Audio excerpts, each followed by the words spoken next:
What's on your mind? So I love what I do. I take a lot of pride in where I've gotten to in my career. But what I often do is focus on my technical skills. Sometimes I feel, not that I'm lacking, but I'm not as confident in supporting others and maybe the more soft skill element, because I'll immediately go into, I need to be professional, I need to be a manager, rather than taking a step back and saying, we're all humans, we all have issues and concerns. So it's that softer, gentler approach to management, which I really want to talk about. So you want to develop a more gentle style? I think, it will involve building the relationship with them. So the more junior reports, knowing that they can trust me, that it's a flat structure, that they won't get in trouble if they ask me a question. I can be quite formal in my working style. So it's breaking down those barriers. But B, it's giving them the space. And because I am quite confident in my abilities and my skills, and in terms of career, I fear that sometimes may scare them and they may think we can't go to her or she expects too much of us. So it's really maybe resetting with them to make them feel that they can come to me, and not only am I a colleague, but I can be a friend. Tell me more. I think it would be some one-to-one sessions where we'd, maybe not even in a work setting, we'd take a moment to go for a coffee outside of work to say, let's go from the beginning. What are your values? What are you interested in? What do you want to become in the next few years? And where do you want to get to? So they feel heard, and they feel that it's not only about delivering to the project outcomes or to the budget, but it's also about their own development. Tell me more about that. Whilst at the moment I feel often I'm driving it, I'm the one who sets the agenda, I'm the one who comes prepared, and they don't. That's the main thing for me, because I will always want to go into a situation prepared and be willing to help them. But if they don't give me that back and I feel they're not engaged, that's where I struggle to get something out of the session.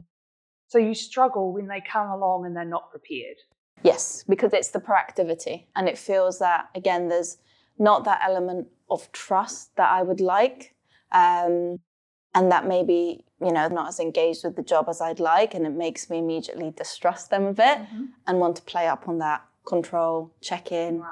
So it's all interlinked. What would your ideal one-to-one session look like?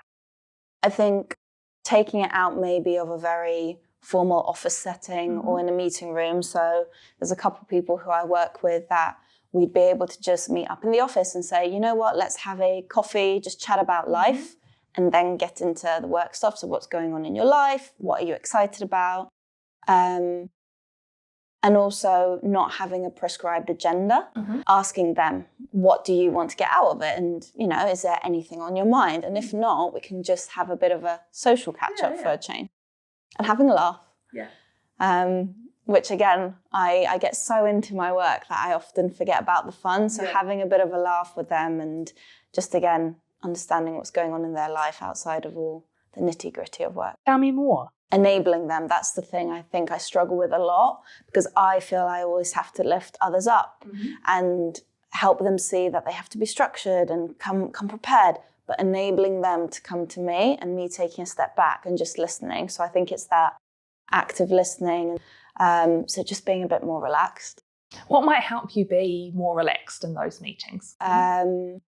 And I think maybe planning the sessions at times when I'm not stressed about something that's going on. I don't have a deadline. So doing it on days when I have more headspace to give them, because often at the beginning of the week is when I'm trying to tick off a lot of things. So really giving myself maybe a bit of a breather. Is there anything more? If I'm reflecting on the fact that I am very structured, I like to have a plan and to have a routine,